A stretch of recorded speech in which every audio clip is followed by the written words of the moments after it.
Look at you two in matching filthy work clothes. Go home, you poor brothers. I've got a meeting with a big company now. John taunted us with a face full of glee, just like when he used to bully me. Well, I guess the $100 million deal is off, Ben. John's eyes widened in shock as my brother said that nonchalantly. No way, you. Are you from Matthews Manufacturing? John's face turned paler by the second as he looked at me. My name is Kent Matthews, 40 years old. I work at a small metalworking company called Matthews Manufacturing. Under the direction of my real brother and our company president, Kyle Matthews, I engage in metal processing work. Our main job is to transform metal blocks into all sorts of metal products, from large pots to small precision machine parts, using our unique techniques based on the client's requests. These pots and precision parts aren't just mass-produced by machines. The usability and durability of items crafted one by artisans are incomparable to those of mass-produced items. There are still things in this world that can only be made by human hands, and we cherish and preserve these techniques every day. By the way, Matthews Manufacturing was originally run by our uncle, our father's brother. When I was in 5th grade, our parents died in a car accident. My brother and I were taken in by our childless uncle and his wife. We naturally learned metalworking skills in that environment, and when our uncle was on his deathbed, he entrusted the company to us. Thanks to working hard together with my brother, we now get enough work to make a living, even if it's a small operation. The only complaint I have is the ongoing connection with someone I've had a grudge against since middle school. When I was in the 3rd year of middle school, my uncle brought my forgotten lunch to school. In his grease-stained work clothes, he came to the school gate, waved with a smile, and quickly left, saying, "Don't forget it next time." As I was about to return to the school building, the worst person spoke to me. Why is your parent dressed so dirty? Are you guys too poor to afford clean clothes? That person was John Collins. He is the son of the president of a major conglomerate, Collins Industries. In other words, this guy is a rich kid. It's none of your business. Even as a middle schooler, I couldn't express enough gratitude to my aunt and uncle for taking us in after our parents passed away, and we were plunged into despair. I couldn't just stand by and let them be insulted. If you keep making fun of my aunt and uncle, I won't forgive you. Immediately, John's cronies restrained me. What do you mean, you won't forgive me? John snatched my lunchbox. Even the design on your lunchbox screams poor. The food inside must be terrible, too. John's cronies burst into laughter at his words. Would you rather have me buy you a more luxurious lunch? When I shouted, "No thanks," John opened my lunchbox. Make sure to savor it. With that, he dumped my lunch on the ground in the schoolyard. His cronies laughed again. All right, let's go get lunch. One of John's cronies shoved me, making me stumble and fall to the ground. John threw the empty lunchbox away, laughing with his cronies as they walked back to the school building. I looked at my lunch scattered on the ground, unable to move from the frustration. John's bullying was a daily occurrence. However, I didn't want to worry my uncle and brother, so I acted cheerful at home during my 3rd year of middle school, determined not to show that I was being bullied. I kept telling myself, I'm not beaten in spirit, and endured the year as best I could. Somehow, I managed to graduate from middle school, and by then I was already considering taking over the family business in the future. Since John and I went to different high schools, our paths diverged, and I no longer had to deal with him. After that, I spent my days helping at home and studying hard in high school. No matter how busy or tough things got, I always thought it was still better than middle school, and that made me more resilient. Thanks to that, I always ranked at the top of my class, but I had decided to work at the family factory after high school, so I never considered going to college despite my good grades. My uncle insisted, "You should go to college for your future." My brother, who had also gone to college thanks to my uncle's generosity, was already working at Matthews Manufacturing, applying his knowledge in his job. My high school homeroom teacher recommended a renowned engineering university, saying it would surely help with the family business. So I pursued more specialized studies there. My tuition was covered by Uncle, so I'll cover yours, Kent. My brother said that, but my uncle retorted, "Don't be ridiculous," and ended up paying for my tuition as well. I joined Matthews Manufacturing right after graduating from college, and before I knew it, 18 years had flown by. In the meantime, 5 years ago, my uncle passed away, and a year later, my aunt followed him. Both my uncle and aunt, in their final moments, smiled contentedly, saying they were glad we had grown up so well before they left this world. My brother is married with kids, but I am still single. I regret not being able to show them their grandchild before they died. With these feelings in mind, my brother and I swore to each other that we would protect Matthews Manufacturing. By then, I had almost forgotten about John. However, something happened that forcibly brought back those unwanted, sealed memories. It was during a class reunion a year ago. I didn't have many good memories from middle school, but a former classmate, one of the few friends I had back then, persuaded me to go. Sure enough, John was there, still surrounded by his cronies, bragging about his family. My family has recently ventured into space projects. It might take a few years, but we plan to launch a rocket built by our company. I didn't care at all, so I tried to avoid him and talk to the friend who had invited me. But my efforts were in vain. "Hey, isn't that? What was his name again?" I heard John asking his cronies. I had hoped that after 25 years since middle school, he would have mellowed out a bit. But John was practically the same. He walked right up to me. What was your name again? You, poor boy. Oh yeah, poor boy. How've you been? Still poor? Instead of feeling anger, I was astonished that he could still talk to people that way as an adult. "If you don't know my name, don't talk to me." I glared at John. Oh, have you gotten a bit tougher now that you're an adult? His provocations were still at a middle school level. Maybe. You, however, are still childish. Still relying on your parents' money, unable to do anything on your own. I shot back. John stepped closer, his face twisted in anger. What did you say? I'm the president of Collins Industries now. I don't know what you do, but crushing you would be easy. How ridiculous. What is he competing with? And what kind of pride has he lived with all these years?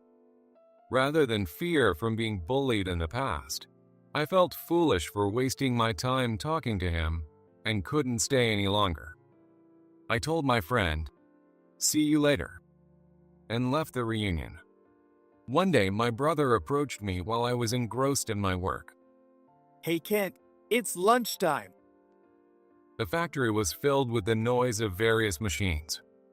Despite that being the case, he shouted loudly enough to be heard. I paused my work and nodded. Let's have lunch together. I'll treat you. After finishing the morning shift, we got into my brother's car and headed to the city. Come to think of it, when was the last time we had a meal together? Just the two of us. There it is. My brother pointed as he drove, indicating a fancy restaurant that was way out of my budget. Hey, are we really going in there? Ignoring my concern, he simply said, Yeah, here. And parked in the restaurant's lot. I mostly cook for myself or eat convenience store meals. So the idea of having lunch at a place like this never even crosses my mind. My brother got out of the car and urged me, "Come on, let's go." We entered the restaurant, and my brother talked to the staff about something. We were then led to a private room in the back. When my brother opened the door, there was John. Why is he here? I was expecting a nice lunch, but my mood instantly turned sour. John also froze for a few seconds, not understanding the situation, but quickly reverted to his usual mocking expression. "Well, if it isn't the poor boy," he taunted right off the bat, then pointed at my brother and asked, "Are you friends with this guy?" "This is my brother, Kyle." My brother spoke politely to John for some reason, and John let out a loud, coarse laugh. Oh, so you're his brother. You two in matching dirty work clothes. Get out of here, you poor brothers. I've got a meeting with a big company now. John shouted with glee, just like when he used to bully me. But his words were drowned out by my brother's hearty laugh. Haha. Well then, the $100 million deal is off. John's eyes went wide in shock. What? My brother continued. We're calling off the deal. Is that okay with you, Kent? He turned to me with a smile. I was still trying to grasp the situation and could only say, "What?"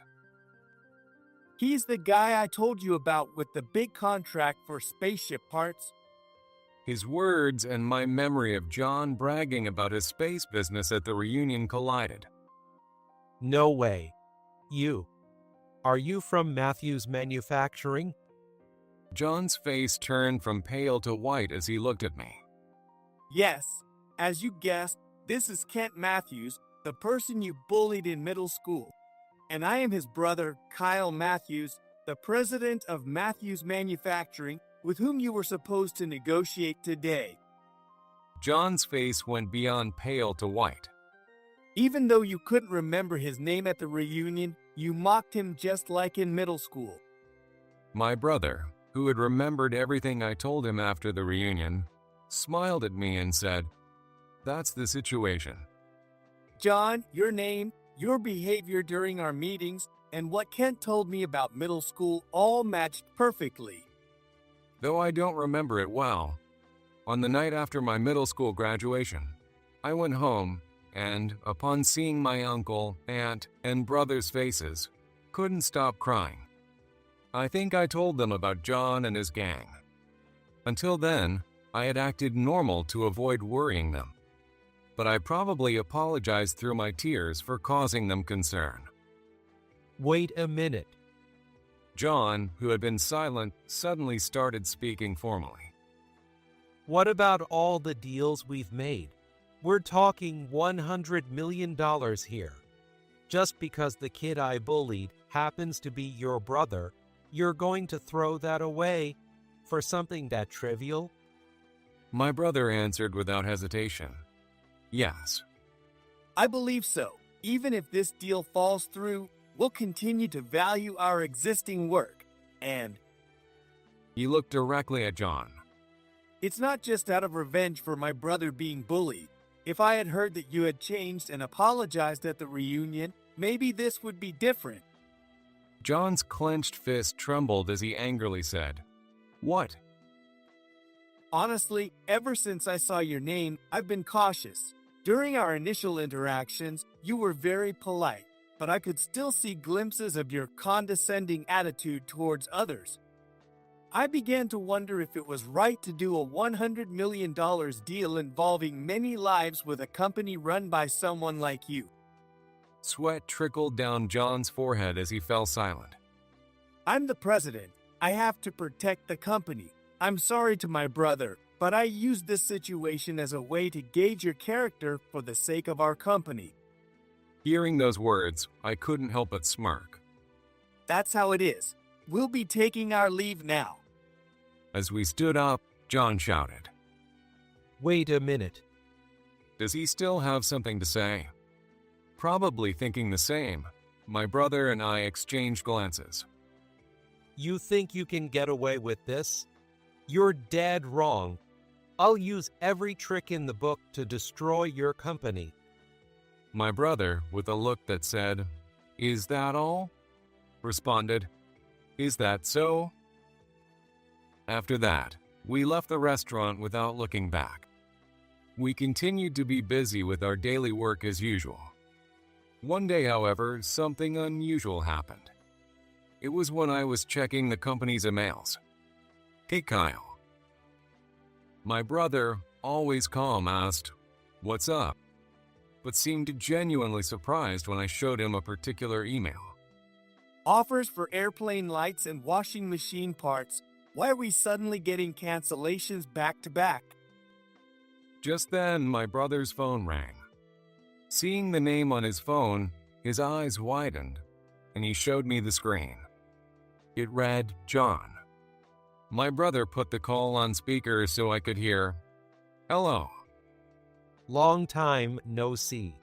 I thought you might have received some news by now. A call right after two companies canceled. The timing was too perfect.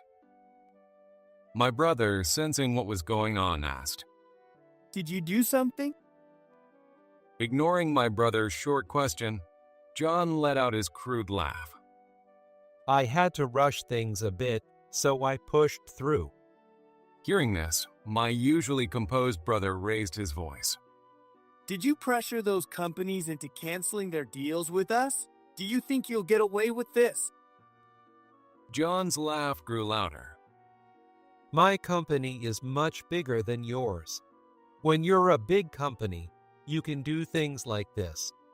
This is the power I have as president. If you want to get those deals back, make the parts for half the original price. I gestured to my brother to hand me the phone.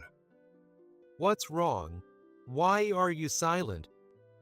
I took the phone and pressed the play button on my own phone's voice recorder, holding it close to my brother's phone. The conversation between my brother and John from earlier started playing. What's this? What's going on? I've got more. I pressed play again without missing a beat as I said that. You think you can just get away with this? I'll use every trick in the book to destroy your company. The same voice echoed, just like when John had ranted at the restaurant. You can't. What's the meaning of this? John raged, but I didn't flinch. I recorded it. In my experience, people like you are great at talking on the spot, but don't remember half of what they say. As proof, you didn't even remember my name despite bullying me so much. And later, you'd claim you didn't know or couldn't remember. So nowadays, when I meet people like you, I keep my phone's recording feature on to protect myself. John, who had been so full of himself minutes earlier, fell silent. Within a month, you're going to release those two companies from your pressure. If you refuse or try anything else against us, I'll use these recordings as evidence to sue you for harassment. I handed the phone back to my brother. My brother took it with a silent thanks and said, That's how it is. We'll be taking our leave now. Goodbye. Ignoring John's hey and wait. My brother ended the call. We never heard from John again. About 2 weeks later, while I was busy working in the factory, someone tapped my shoulder. My brother, looking weary, showed me his phone. It had a call history from John. I think I should answer, but I'm not looking forward to it. I patted my brother's back. I'll record it from next to you, so let's get it over with. We moved to the office, and reluctantly, my brother made the call. John picked up immediately. Of course, the phone was on speaker so I could hear. Long time no see. John sounded unusually cheerful. My brother asked, "What can I do for you?" I'm going to lift the pressure. Pressure? He must be talking about the two companies that canceled their deals. In return, don't leak the recordings. He's the one who started this mess. And now he's making demands? I was about to speak when my brother held up his free hand to stop me. Why did you decide to bring this up now? John's scoffing laugh came through the speaker. We don't need you anymore. Don't need us anymore? What a self-centered way to put it. I was annoyed, but something stuck in my head. And needed? I mulled over the word and set my phone to record the call. Silently, I pulled out yesterday's business newspaper. I didn't want to recall it, but I couldn't get it out of my mind. I found the article. Collins Industries and Avery Technologies to form strategic partnership in 3D printing. I showed the article to my brother. His eyes widened. John, your company just partnered with Avery Technologies, didn't it? Yes, we did. John answered nonchalantly. And recently, before the incident at the restaurant, we sent you a sample, which you still have, correct? Oh, did you? I can't remember. John said in a feigned innocent tone. That part was useless by itself and currently only replicable by us. So we decided to leave it alone. Are you planning to use Avery Technologies' 3D printer to make a copy of the sample we sent you for your rocket development? John feigned ignorance again. I have no idea what you're talking about. We partnered with Avery Technologies to bridge connections with other manufacturers we're close with. And we receive samples from many companies. We can't keep all of them. Even if you accuse us of stealing, it won't stick. John piled on excuses and looked triumphant, which made me sigh quietly. Feel free to use our sample however you like. What? John was taken aback by my brother's casual tone. But if you think you can just easily copy that part and use it, there will be accidents in your rocket development and testing. The losses will be yours, so we strongly advise against it. I thought my brother was kind to be so sincere. But hearing John's faint, dismissive laugh confirmed he wasn't taking it seriously. Thanks for the warning. My brother momentarily looked resigned, but quickly returned to his negotiating demeanor. And if you lift the pressure, we'll delete the recording. Understood. John clearly smirked as he said that and hung up. My brother stared at the phone for a moment, then turned to me with a smile. Well, accidents aren't guaranteed, and he is a CEO of a big company. He'll reconsider. I realized he was convincing himself with those words. I patted my brother's tired shoulder. Good job. I'm going back to work. I left the office. 2 weeks later, in the evening, after finishing the day's work, I returned to the office to find my brother arguing with someone on the phone. Enough is enough. It was rare for my usually calm brother to raise his voice so much. Seeing me, he wrote John on the notepad on the table and turned on the phone speaker. I quickly took out my phone from my pocket and pressed the record button. The original part was a copy from your company. It's like your part caused the explosion. I felt an intense urge to punch John if he were here and stop the recording. There are people injured. You'll pay for this.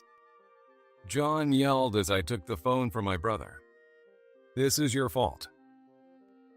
I shouted, pressing my phone to my brother's. From my phone, the recording of my brother's earlier words played. If you think you can just copy that part and use it, there will be accidents in your rocket development and testing. Lives will be lost. Then John's dismissive, "Thanks for the warning," played loudly.